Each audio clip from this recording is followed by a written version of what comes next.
We need to be treating expansion sales as its own channel, its own funnel, even. So things like how many proactive opportunities have you set with your current customer base this month? How much money are sales leaders leaving on the table with their current customer base by quarter? Really simple questions like that. We need to start asking those and treating expansion sales as a channel. Welcome to the Win-Loss Show, where we discuss why B2B companies like yours win and lose deals. Here at Closed, we've conducted tens of thousands of buyer interviews for hundreds of different companies, and we've uncovered what drives your prospects and customers to buy, not buy, or even churn. In each episode, we'll explore things you can do to help you identify and double down on your strengths, improve your weaknesses, and ultimately create more revenue. Michael, welcome to the Win-Loss Show. Thanks for being here. Yeah, I'm super excited to be here. Well, you are the expert in all things retention and expansion. You just started this new company, Calypso. You're helping these, big companies learn how to expand and retain their customers. Why is this such an important thing to be talking about right now? Expansion sales and account management is the theme for 2023. As it gets harder to prospect at the top of the funnel, companies are realizing that it's more important to get everything out of your install base, your current customer base. And it is also important for net profitability and net revenue retention. So we're seeing a renewed emphasis and focus on this. And then the other thing is, historically, even though it's intuitively easier, psychologically easier to get more from your existing customer base, I'm finding that companies aren't really treating it as a channel. And so basic processes, aren't in place at a lot of these companies. And so I'm really excited to be tackling this problem. So it sounds like a huge opportunity where a lot of companies aren't necessarily taking it as seriously as they could, and they're leaving lots of revenue on the table, especially in a time where pipeline is a lot harder to generate. Deals are a lot more difficult to close because of the economic situation. So it seems like this is a low-hanging fruit that maybe some companies don't know how to approach. So I'm hoping over the next little bit that you can give us a couple of tips and tools and strategies to help whoever's listening generate some more revenue. So maybe we can start off by talking a little bit about, you've already touched on this a little, but I want to dive a little bit deeper into what most companies are doing wrong or not doing at all to address these issues. Yeah, absolutely. I think the first thing is that it's just not being treated as a channel. And that's the first thing. Partnership, that's a channel. Outbound is a channel. Inbound is a channel. We need to be treating expansion sales as its own, channel, its own funnel, even to be paying attention to. So things like how many proactive opportunities have you set with your current customer base this month? How much money are sales leaders leaving on the table with their current customer base by quarter? Really simple questions like that. We need to start asking those and treating expansion sales as a channel. Once you have done that, I think it's really important to have a full-time dedicated person to this type of role in order to treat it as a channel. So I'm seeing this interesting dynamic of some forward-thinking companies of a customer account executive. Historically, that role has been called account manager. Big proponent of that role. It's definitely a step in the right direction as well. I'm fascinated by this customer account executive role. I think it's super innovative. I think it attracts some of those people maybe that did a really good job in pre-sales, but because of market conditions, maybe they want some of those people. Maybe they can even make more money as a customer account executive instead of just a net new logo account executive. So there's so many interesting questions around that right now and things that I'm seeing on the ground level for a lot of these really successful companies. I've also seen customer development representatives, so like an SDR for your current customers. So I think there's a lot of chatter I'm hearing and seeing, but it starts with a dedicated function or channel and then having full-time people. With that, we often see the dynamic of either a CSM or a regular AE trying to do a little bit of expansion sales here and there, and it never really works. It never really takes off.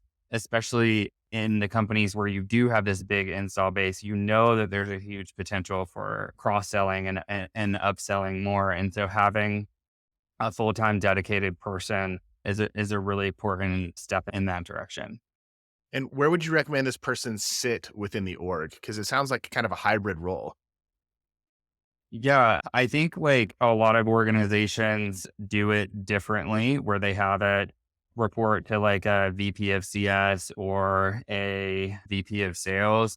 I think that ultimately it needs to sit under the CRO. I've actually seen like a lot of directors or VPs of account management actually report to the CRO themselves. I really like that because then it treats it again as its own channel or function. I think like when you start reporting into like other functions, then like it doesn't get like as prioritized. Not to say that it can't be done, but I'm just saying what I'm seeing work the best in terms of the, hundreds of companies I talk to per month. So I really like that dynamic where the CRO is overseeing it. Then you have a VP of AM or or expansion sales that works as well. So that expansion sales like funnel the same way you would partnerships, like partnerships as its own function as well. So that's the dynamic I'm seeing work the best right now.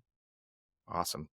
Give me can you give me just a little like glimpse into what you would see as a day in the life of somebody in this role? What are the things they care about? What are the things they're doing? What are the metrics that they're being measured on? Yeah, absolutely. So I think the first thing is thinking about this as like almost going outbound to your current customer base. So what is that full-time expansion person doing to proactively sell to their current customer base and going like almost like with an outbound mentality to do so. And so I think like having a quota for that type of person makes sense. They're really owning the business relationship in post sales. And so I think that that's really critical. I've seen a lot of companies pay attention to net revenue retention, even on an individual contributor basis. And I think that makes a ton of sense to me. So, what is the relative expansion against the relative retention of your customer base? AKA, is your base like growing relative to contraction and churn, and actually calculating that on an individual basis as well. So I'm seeing some really cool things happen with that. And the cool thing about that is that there's alignment to the whole team and then the whole company. That's obviously investors are paying attention to net revenue retention. Net profitability is something I'm seeing companies talk about now more than ever as well. But then for that individual contributor themselves, like having a quota, I think for this person, as opposed to like a CSM makes a ton of sense. So that's what I'm seeing right now in terms of KPIs. Awesome. Now, let's say you get a couple minutes to sit down with somebody. We'll just use closed, for example. I mean, you're talking to a closed employee here. Let's say we roll out this new role. What advice would you give somebody who's in this role, newly created role for the first time? What should they be doing to be successful? Yeah, so I'm always really amazed on how companies aren't conducting white space or potential analysis. Mm. This is like so be able to ask about your portfolios and your accounts. One is you should never have to ask, how much money am I leaving on the table? You should calculate that number and know that number. We pay so much attention to our total addressable market. Well, how much money are you leaving on the table with your current customer base and how can you expand that? And you do that through white space analysis. With white space analysis, you can like literally draw this. So where's your price book in Salesforce or CRM? What, in other words, like what are all the different products that you can sell? Map that literally on a Y axis. Then on the X axis, what are the groups of people that you sell to? So let's just say in some one scenario that closed sells to product marketers, right? There's other people that you can sell to, but let's just take that example. What are the different products that you might be able to offer to product marketing? Well, you do win-loss, so you can do CSAT, you can do churn interview. There's all sorts of things that you could be offering. And so literally mapping that out. Well, we have this account with IBM.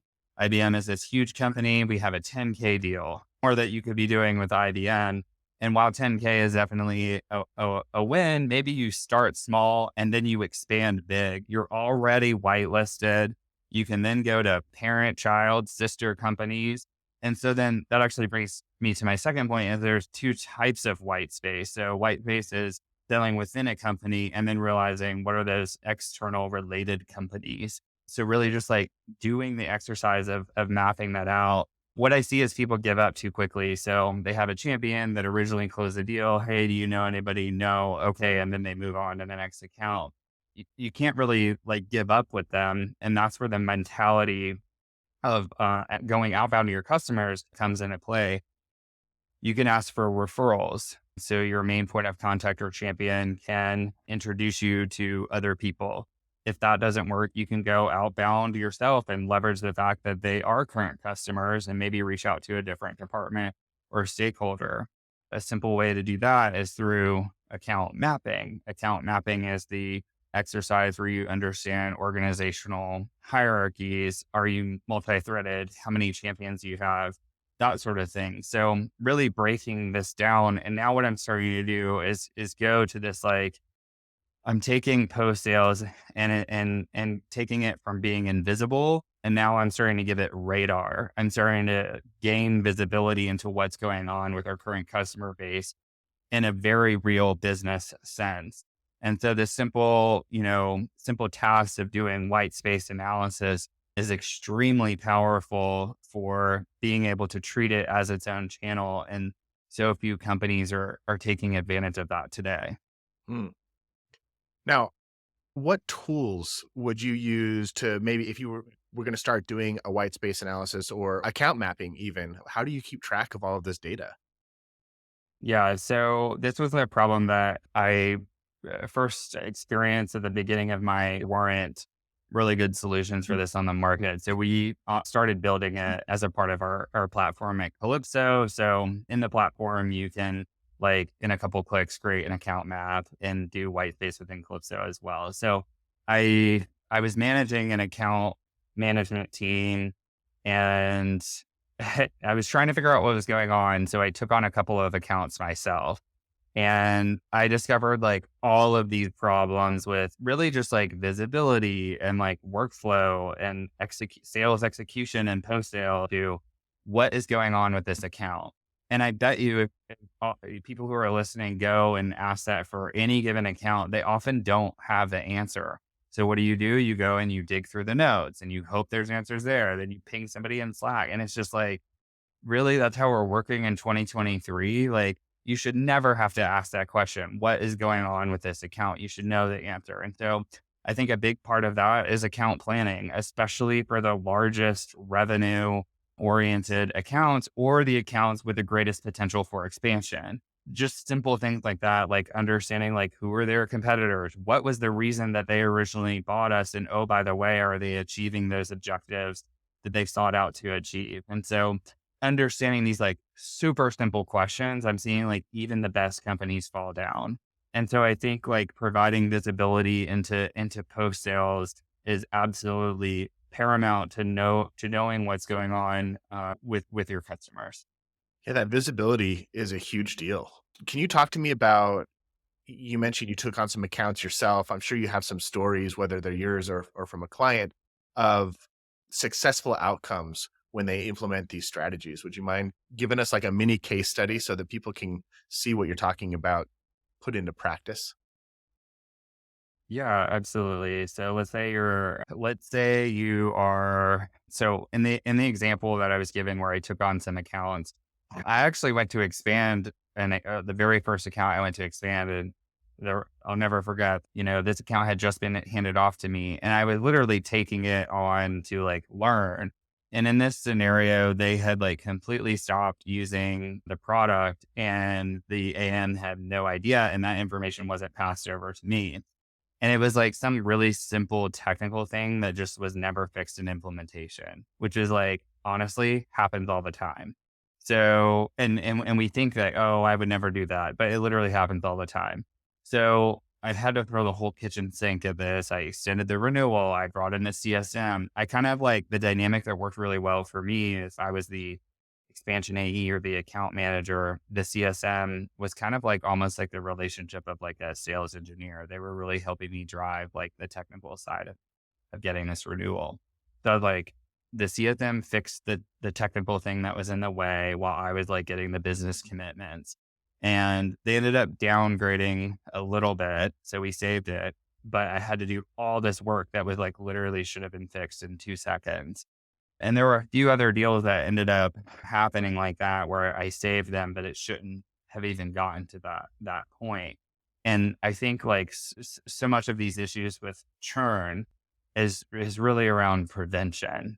And I think like really understanding super early on in the process from the moment that the deal closes, like why did they buy? Are they achieving those things? And really like mapping those out. That's why I like that you all pay so much attention to CSAT and churn interviews because now we're talking about causality. And so much of what we talk about in business is anecdote. And I think it's like really important to get as tangible with your customers and really concrete understanding of what's going on. So I think that that's one example. Once you get them to this sea of happiness or really just objectives being achieved, as soon as that happens, that's where the expansion conversation should start. And that doesn't mean you're always asking people for money, by the way. Like it's not every call, oh, I need to be expanding, but it's realizing, oh, what are the jobs to be done of this Yeah. customer? Are they being achieved? What other jobs can we do? So it sounds like this role that you're suggesting would start out largely as a churn prevention role, like really understanding where are our highest value customers at? Are they happy? Are we doing the job that they need us to do? Are we getting them results? And then just in doing that, you're going to find opportunities to strengthen relationships with your customers, probably fix a lot of problems, improve things internally, and then as those customers become more and more happy, that's when the expansion deals come into play. So I was wondering how those two things like played together with the same role. There's a Yeah. part of me that was like, oh, shouldn't somebody be in charge of churn and somebody else be in charge of expansion? And I think you kind of just answered that question. Yeah, so I think like if you have someone on the delivery side of the business and post sales, that's really great. They're helping you get in their product, they're helping you achieve that goal. And ideally they're teeing things up and getting it to a point where they're able to expand.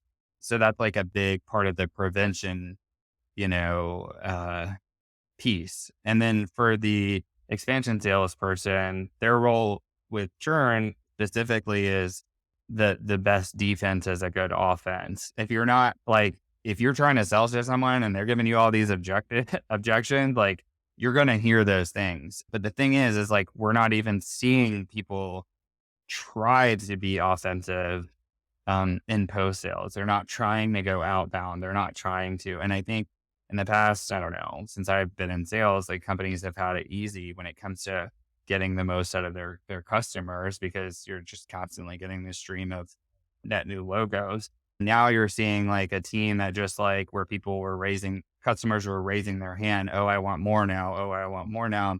You're seeing like that not happening as much. And so it's forcing some of these healthy behaviors with post sales teams where they are having to go outbound, they are having to do white space planning. And oh, by the way, they don't have the skills to do it because they weren't doing that before. So that's one of the biggest dynamics I'm seeing at play right now. How much of these issues are due to the fact that like a typical account manager who's, supporting a client, they only really talk to the administrator of the program, but not necessarily always the sponsor of the program or like that person's boss or that person's boss's boss. Like are these two roles different in that aspect? Like maybe a better way of asking this is like when you took over that account, the story you told a few minutes ago, and you're like, "Hey, we want to talk about expansion." They're like, "Actually, we're going to churn." How did Yeah. the former account manager not catch that? Was that just something that never came up, or Like this. I think like left to their own devices, like without some sort of like visibility into champion, stakeholder, executive, sponsor, relationship management, I'm seeing people not talk to the right people. I'm saying, oh, like it's actually really easy for me to talk to the end user because they're easy to talk to. They're super nice. And so I'm never going to go and try to get to the CRO because they're intimidating or that is a real dynamic I see on play all the time, that you're highlighting. Oh, maybe they're just talking to an admin. That admin doesn't really have purchasing power. You need to be making sure, especially right now, that like when they're in a meeting saying what line items can we remove, that you're the one that stays on there and that the ROI of your tool is crystal clear. And maybe ROI is like, right now people are saying, oh, it's overused. But when I talk to CROs, they are saying like, if a tool is making me money or cutting me costs or saving me time, like I will spend the money on it. I just have to like know that. And the other thing I'm hearing from those executive Mhm. sponsors and where maybe an admin might be important is for consensus. And so a CRO cares about like, is there consensus about whether they should use your tool or not? And so maybe that's what you're trying to build with the team is to get them consensus. But absolutely, if you aren't tracking relationship management, like do you have more than one champion? Because if you don't, the account is at risk. I don't care what their product usage is. We like to use product usage as the silver bullet for whether an account is at risk, but really it's one of like 10 indicators. So like what are those other indicators and how can we map them? And so you bring up a really dynamic as like we should almost have like a heat map of all of the accounts that don't have executive sponsors. And if you don't, you can go ahead and mark it. Interesting. What are some of those other indicators that you're So there's a bunch. One of them is like, any support tickets do you all have? Are they bills? Are you multi-threaded?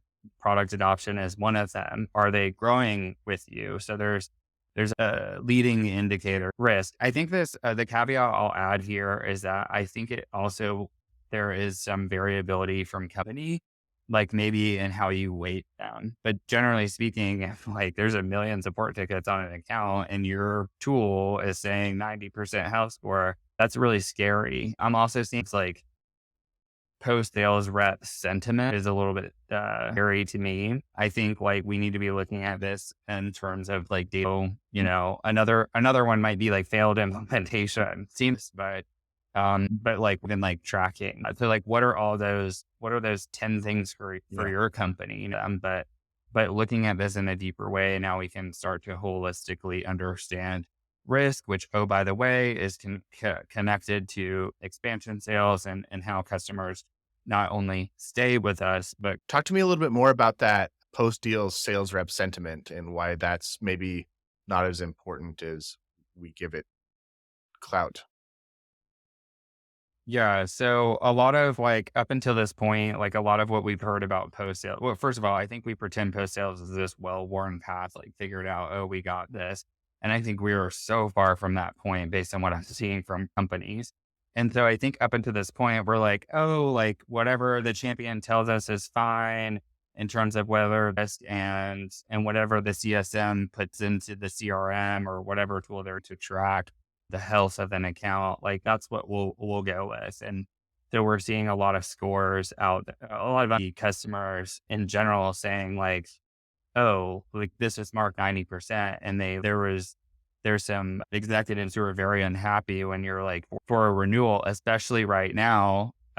You lose a customer, you got to go find another one to replace them. And all of that time that goes in, plus prospecting is harder right now. Like that's really hairy, really think what people are seeing is that it's just not always accurate. And it's sure there, like if I'm the rep on an account and I don't think it's gonna churn or I do think it's gonna churn, that matters.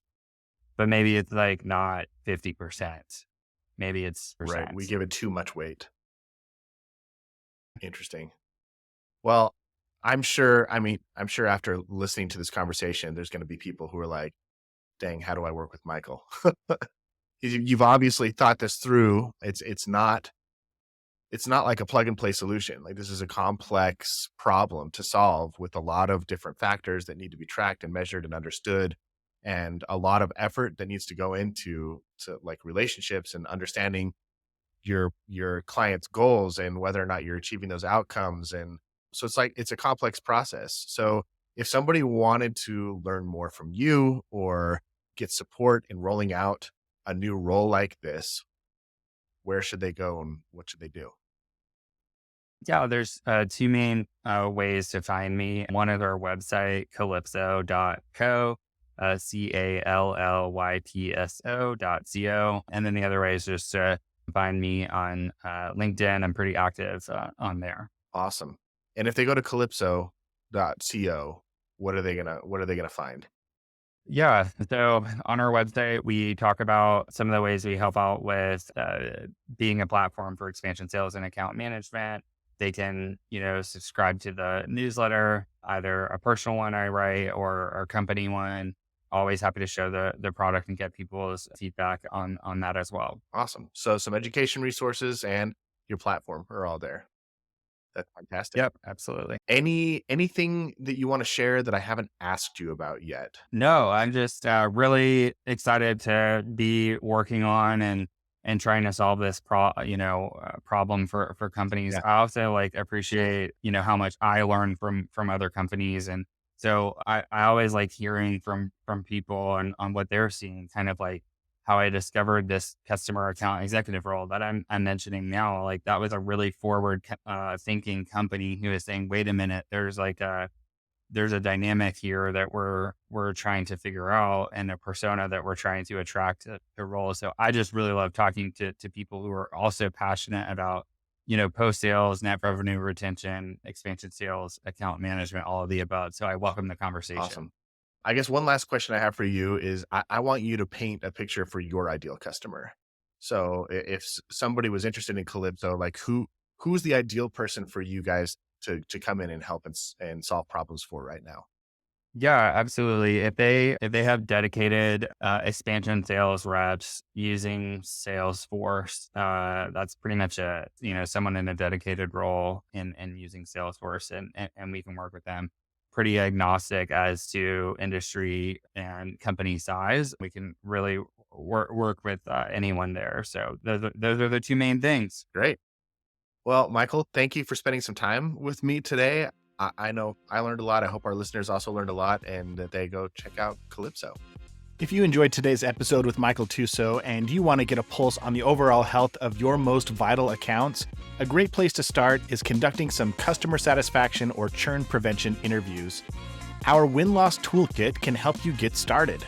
Visit winlosstoolkit.com to learn more about our interviewing methodology, to get access to an ROI calculator, and we'll even perform your first interview for free just to show you the value of getting this kind of feedback from your buyers. Once again, that's winlosstoolkit.com.